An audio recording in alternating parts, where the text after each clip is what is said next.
y sustentabilidad, con una mesa cuyo título es Nueva Ruralidad y Sustentabilidad en México. Los que tienen el programa verán que comenzamos con Luisa Pare, pero sí hicimos unas adecuaciones. Vamos a iniciar esta sesión con el doctor Efraín Quiñones, quien es investigador aquí en este instituto y además tiene el privilegio o la condena de ser coordinador de nuestro programa de maestría en Ciencias Sociales, que acaba de arrancar. Y segundo, maestra Luisa Pare, después Carlos Eje, Hipólito Rodríguez y finalmente Óscar Antonio Tzul. Pues vamos a tener 20 minutos, vamos a tener las ponencias de corrido. Ya me toca hacer algunos comentarios, tal vez provocaciones, a ver qué sale. Y ya luego abrimos la discusión al público. Sin más, Efraín, por favor, tu ponencia sobre la nueva ruralidad y gobernanza local. No. Bueno, muchas gracias a las organizadoras del evento por invitarme a compartir con ustedes algunas reflexiones en relación al tema que da, digamos, cuerpo a esta mesa, que tiene que ver con la nueva ruralidad, ¿no? Y la sustentabilidad, ¿no? He tratado de tomar como eje justamente las discusiones sobre la nueva ruralidad y llevarlas a un campo que yo estoy tratando de desarrollar en un proyecto de investigación del instituto, en la que coincidimos entre otros el doctor David Escarrit y otros colegas del cuerpo académico de estudios políticos de aquí del instituto, ¿no? Y donde tiene particular relevancia el papel que están desempeñando los gobiernos locales en la instrumentación de políticas públicas enfocadas al desarrollo rural. Entonces estas reflexiones pues tienen que verse de esa manera, como una contribución para el evento, pero también como digamos una primera aproximación a un examen que tiene que ver con la calidad de la democracia en Veracruz, ¿no? Entonces, digamos que los puntos fundamentales que yo toco en el documento que escribí expresamente para esta ocasión tiene que ver con una primera aproximación sobre las diferentes aristas o variantes en las que se desarrolla el debate sobre la nueva ruralidad. Posteriormente llevo a cabo una aproximación o tratar de llevar esta idea de la nueva ruralidad a los contenidos que tiene la recientemente creada Ley de Desarrollo Rural Sustentable en México, que se promulgó en el año 2001, ¿no? Y de ahí pasar a una problematización de las implicaciones de esta ley en torno al papel que pueden desempeñar los gobiernos locales y los mecanismos que dentro de la propia ley existen como para generar, digamos, cierto tipo de participación ciudadana en el ámbito rural. He titulado esta ponencia como Nueva Ruralidad y Gobernanza Local, alcances y limitaciones para la instrumentación de políticas públicas de desarrollo, y de una vez comento que incorporo el concepto de gobernanza con el simple hecho de desprenderme un poco de la idea del concepto de gobernabilidad, no por otra razón, sino porque el concepto de gobernabilidad asocia mucho la cuestión de, digamos, arribar a gobiernos eficaces y eficientes en su tarea, ¿no? Lo cual no es desdeñable, desde luego, pero la idea de gobernanza que sostienen, entre otros, Francisco Porras, me parece ilustrativa como para reafirmar que no se trata única y exclusivamente de tener gobiernos que cumplan de la mejor manera posible con su tarea, sino también gobiernos que sean sensibles en torno a generar la participación social suficiente que nos permitan tener políticas públicas más sustentables. Voy a leer una parte de lo que he escrito expresamente para esto y las otras partes que contiene el documento, como dijo un amigo, se las voy a echar platicadito, ¿no? La idea de nuevas ruralidades no ha estado exenta de problemas. En cierto modo, las polémicas que se han dado en torno a ello nos remiten al viejo dilema que implica la diferenciación entre lo urbano y lo rural. Aquel como el espacio de lo moderno, la industria, el agregado masivo de la población y de los frenéticos estilos de vida. El otro, por contraste, refiere a las características pintorescas del espacio, la apacible vida cotidiana y el lento transcurrir del tiempo, la dispersión de sus habitantes y, en general, una manera simple de vivir dedicada a la producción alimentaria para el autoconsumo y subsidiariamente para el mercado. Como decimos en mi pueblo, el campesino va de la casa a la tierra y de la tierra al trago, pasando por las fiestas paganas y religiosas, mezcla de costumbres graciosamente expresadas en la película Calzón sin inspector del director mexicano Alfonso Arau. Resulta un tanto incómodo intentar situarse en el debate cuando este ocurre en situaciones un tanto polares, porque o bien termina uno siendo nuevo ruralista o acaso romántico de las viejas formas de practicar la agricultura. Me parece que adoptar una postura de larga duración puede ayudar a comprender lo que fue y lo que ahora es lo rural.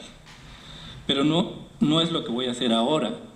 Simplemente considero que ello puede situar el debate en otro terreno, quizá más productivo, porque de ahí podemos derivar tanto lo que permanece como lo que ha cambiado. En este sentido, quienes asumen el enfoque de la nueva ruralidad para reflejar los cambios que ocurren en el campo, tienden a situarse en una perspectiva con la que pretenden superar las viejas antinomias. Por lo tanto, suelen incorporarse diversos términos a fin de expresar la variabilidad de situaciones que suelen presentarse en el contexto rural actual. De ahí que reiteradamente se hable de multifuncionalidad de la agricultura, de la pluriactividad de la mano de obra o de la polivalencia ocupacional, el desarrollo rural sostenible o el enfoque territorial del desarrollo, reurbanización, entre otros muchos conceptos. Esa dicotomía que permitía establecer algunas certezas para delimitar algunos campos, comenzaron a hacer crisis por los propios acontecimientos que sucedieron durante la década de los 80. En efecto, las políticas de ajuste asumidas por los gobiernos neoliberales impactaron diferentes áreas y modificaron sustancialmente el modelo económico de muchos países, situación que afectó en muy distintos planos nuestra convivencia social, política, económica y cultural, tanto en el campo como en la ciudad. Nuestra concepción tradicional de lo rural nos obligaba a pensar el espacio de la supuesta vida simple como universo dependiente de su entorno urbano más próximo. Edelmira Pérez nos recuerda que lo habitual era considerar lo rural como el ámbito de lo local, autárquico, cerrado, como unas pautas socioeconómicas y valores propios, una estructura social a partir de la propiedad de la tierra entendida como la territorialización de lo agrícola. Sin embargo, tal apreciación ya no puede resistir los embates de la interdependencia entre lo rural y lo urbano. Debido a los imperativos del mercado y a las representaciones que la vida moderna deja como huella indeleble en el imaginario de los habitantes del campo. A esto hay que añadir, desde luego, una experiencia del lugar y de los otros que trasciende los espacios acotados del pequeño poblado, el vecindario o el barrio, por los efectos globales del flujo constante de personas, así como por las influencias de los medios de comunicación. De esta forma empezamos a escuchar con mayor frecuencia sobre el tema de la globalización y los efectos que ella estaba provocando en nuestras vidas. Fenómeno que no es meramente económico, sino también político, cultural y comunicacional. Como nunca antes en la historia experimentamos la simultaneidad de los acontecimientos, al mismo tiempo en que se rearticulan las distancias entre nosotros. En este nuevo escenario se instalan a su vez renovadas formas de resistencia y de expresar de otra manera tanto las diferencias como las desigualdades. Por ello mismo tienen un gran peso específico las luchas por el reconocimiento emprendidas por movimientos sociales y de resistencia, apelando a autenticidades culturales. Desde luego, la globalización nunca fue, pese al aparente consenso ahora existente, un proceso con una suerte de confluencia interpretativa, sino por el contrario, siempre estuvo sujeta a la controversia que, usando la caracterización de Giddens, podría dividirse entre escépticos y radicales. Para los primeros, el mundo viene operando más o menos de la misma manera que hace años y el comercio entre países continúa teniendo un marcado acento regional. Para los segundos, la globalización no solo es un fenómeno real, sino que puede observarse en todas partes, pues existe una mayor porosidad fronteriza, el mercado de bienes y capitales se ha intensificado, así como los estados nacionales pierden tramos importantes de su soberanía. La globalización constituye genuinamente una densa red de procesos encadenados con múltiples direccionalidades. Es en estricto sentido un modo inevitable de vivir y de situarnos en el mundo contemporáneo, y por lo tanto un renovado escenario en que se presentan antiguas y nuevas desigualdades, así como formas poco conocidas de experimentar las interconexiones con los otros. Sin embargo, ante la fatalidad de semejante situación, no hay que perder de vista que tan pronto como se desatan las influencias externas, se activan nuestros esfuerzos por domesticar lo que recibimos de afuera. Con otras palabras, las situaciones locales se transforman al convertirse en parte de procesos y arenas globales, en tanto que las dimensiones globales adquieren significado en relación con las condiciones locales específicas y mediante el discernimiento y las estrategias de los actores locales. ¿Cómo han afectado estos procesos de la vida rural y cómo han sido sus consecuencias? Desde luego no existe una sola respuesta para esta pregunta, pues nos encontramos ante una gran diversidad de situaciones como sociedades existen. Long considera que el impacto de la globalización en la agricultura ha diversificado el empleo rural o incluso otras actividades remuneradas adquieren mayor relevancia en términos monetarios. También se ha intensificado el papel de las mujeres y es frecuente que se incorporen al mercado laboral, contribuyendo a los ingresos del hogar al mismo tiempo que incrementan su participación en la toma de decisiones. El impacto en la movilidad de las personas ha sido importante, pero es particularmente relevante la deserción de la población joven, en plenitud para el trabajo, quienes emigran masivamente a otros espacios. De Gramont señala que, debido a la globalización, el espacio agrícola latinoamericano sufre una transición al pasar de una sociedad agraria, organizada en torno a la actividad primaria, hacia una sociedad rural más diversificada. Las sociedades rurales han intensificado sus vínculos con los espacios urbanos, al mismo tiempo en que drenan a un gran conglomerado de población y se diversifican las actividades laborales. La diáspora campesina no solo es importante, sino que además significa una verdadera deserción frente a los efectos provocados por la liberalización de los mercados agrícolas.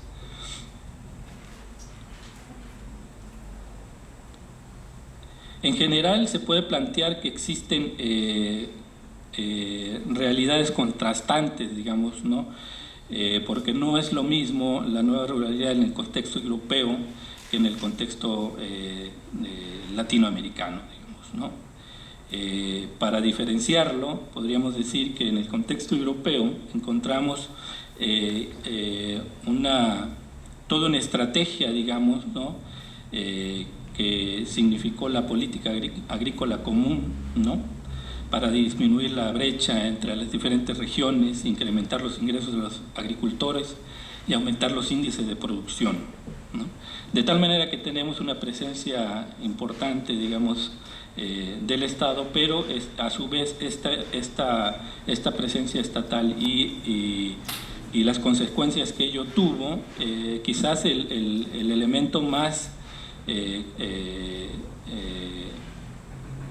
perjudicial, digamos, ¿no? Fue la homogenización de los métodos de producción agrícola y el deterioro ambiental que esto provocó. ¿no? En el caso de América Latina, si bien se comparte actualmente con la experiencia europea las consecuencias de la libre competencia y el carácter preocupante de la problemática ambiental, no es menos cierto que adolece de una apertura indiscriminada, la carencia de políticas coherentes de protección y de fomento de sectores estratégicos en la agricultura, así como la agudización de desigualdades y la pobreza. La agricultura había cumplido un papel subordinado pero fundamental en la industrialización, suministrando los alimentos y las materias primas, ¿no? Durante los 80s,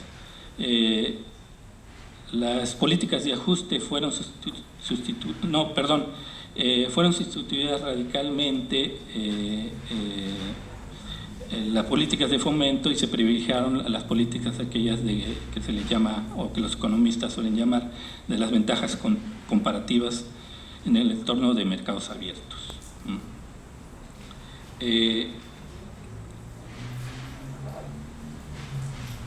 Con la nueva ruralidad, entonces, se intenta reflexionar sobre todo en este tipo de procesos, porque modifican nuestras concepciones tradicionales del espacio agrícola y de su gente, al mismo tiempo en que estallan las antiguas dicotomías entre el campo y la ciudad, porque ya no es posible con ellas asir nuestras certezas y ofrecen dificultades para expresar la complejidad que subyace a sus renovados modos de vida.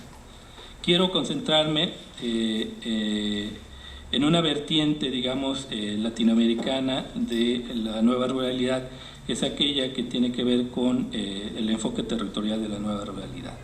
El enfoque territorial de la nueva ruralidad tiene que ver con los organismos de cooperación y que, para mi punto de vista, impactó, en el caso particular de México, el diseño, ¿no?, de la Ley de Desarrollo Rural Sustentable y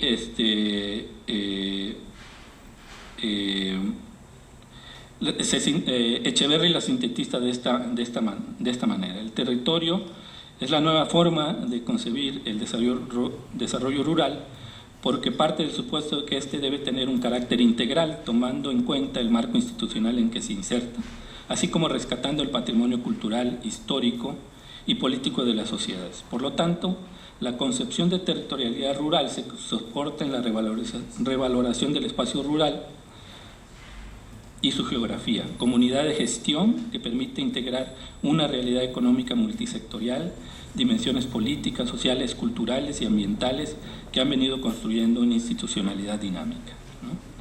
Esto lo conecto justamente con la idea de, digamos, el diseño que adquiere la Ley de Desarrollo Rural Sustentable, ¿no?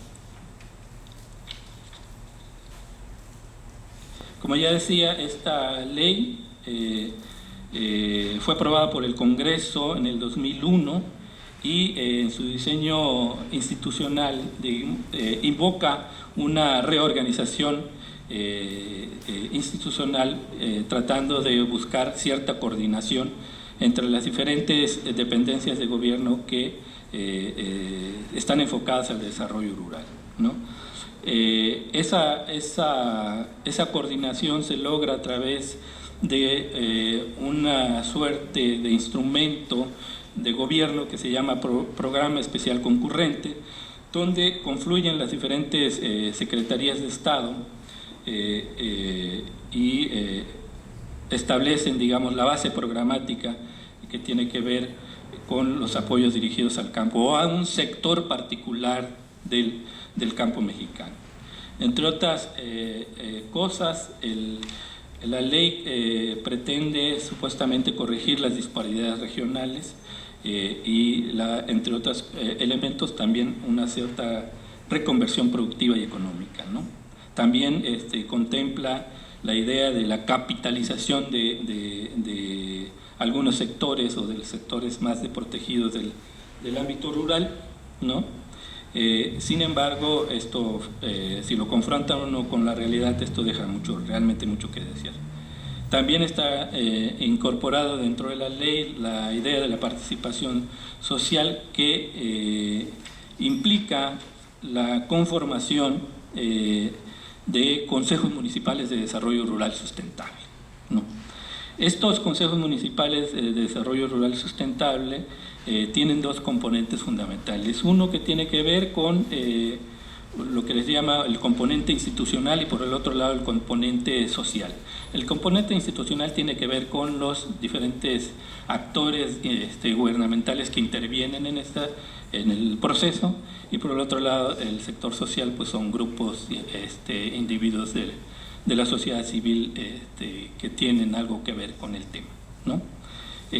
Cada uno de estos consejos tiene como, digamos, como interlocutor de gobierno a cada uno de los niveles de gobierno en los que se establece el Estado mexicano, es decir, los consejos municipales con los gobiernos locales, los consejos estatales con los gobiernos estatales y un consejo mexicano, y yo creo que Luisa es parte de ese consejo, ¿no?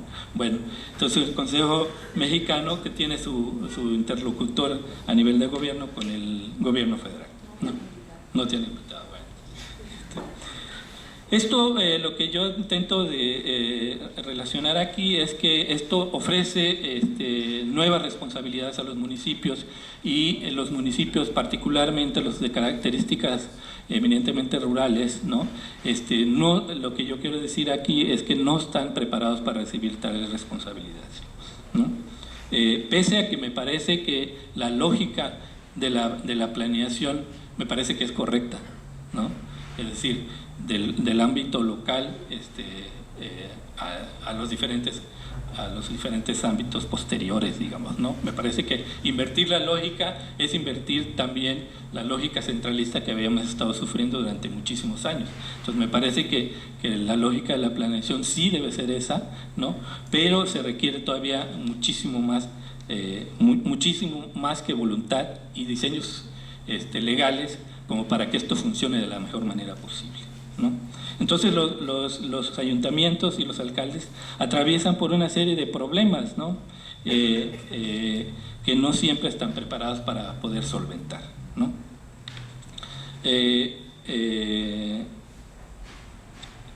En torno a la participación, lo que yo he visto a través del análisis de algunos consejos municipales es que realmente son experiencias realmente muy iniciales, ¿no? No se pueden esperar realmente grandes cosas, porque la negociación política, digamos, ¿no? De todo esto está en otras partes y no en esos espacios, ¿no? Y de hecho algunos consejos no han pasado, ¿no? de la simple petición de apoyos, ¿no? Pero en algunos sí empiezan a desarrollarse algunas experiencias, digamos, más o menos novedosas, ¿no? El papel de los alcaldes puede ser un incentivo, pero también puede ser un lastre, ¿no? Como todos sabemos, las alcaldías, particularmente en México, en donde los alcaldes suelen ser pequeños reyesuelos, ¿no? Entonces eso puede obstaculizar mucho el que estos procesos puedan desarrollarse. Además, un factor muy importante es que los fondos que a través de estos consejos se canalizan, pues realmente son mínimos, ¿no? Si uno los ve comparativamente, hay una parte de lo que se llama aquí el ramo 033, ¿no? En uno de sus dos programas que contiene. Uno es el Fondo de Infraestructura Social Municipal, ¿no? Que para el año 2008, por ejemplo, en municipios como San Andrés Tuxtla significó alrededor, un poco más de 95 millones de pesos. En el mismo año, el fondo que se canalizó vía los consejos municipales fue de menos de 1 millón de pesos. Entonces, comparativamente, ustedes se podrán dar cuenta que realmente es poco significativo, y uno se preguntaría realmente qué tipo de proyectos, cuál sustentabilidad, ¿no? Y qué trascendencia realmente pueden tener los proyectos que se llevan a cabo. Además de una relación entre los propios participantes, ¿no? Que fragmenta demasiado los recursos, ¿no? De tal manera que para que todos estemos contentos, pues repartimos las migajas entre todos, y entonces no hay una jerarquización, digamos, ¿no?, de las propuestas que ahí se vierten. Entonces no hay una jerarquía, pues, ¿no?, respecto a realmente potenciar áreas de actividad, ¿no?, digamos, ¿no? Y finalmente lo único que quisiera decir es que lo que también observamos en este campo es que hay una suerte de superposición de diferentes estructuras institucionales que al final de cuentas casi terminan haciendo lo mismo. En el caso de los consejos municipales de desarrollo rural sustentable, no hay que perder de vista que la ley de planeación de principios de los 80 y con sus diferentes reformas contempla una figura que se llama consejos municipales de planeación, los famosos coplademuns en otras partes del país, los coplades en el caso de Veracruz, ¿no? Entonces, más o menos están actuando al mismo nivel, ¿no? Y lo que yo digo es que ahí hay una superposición de estas instancias y que en algunos casos deberían sustituirse unas por otras, ¿no?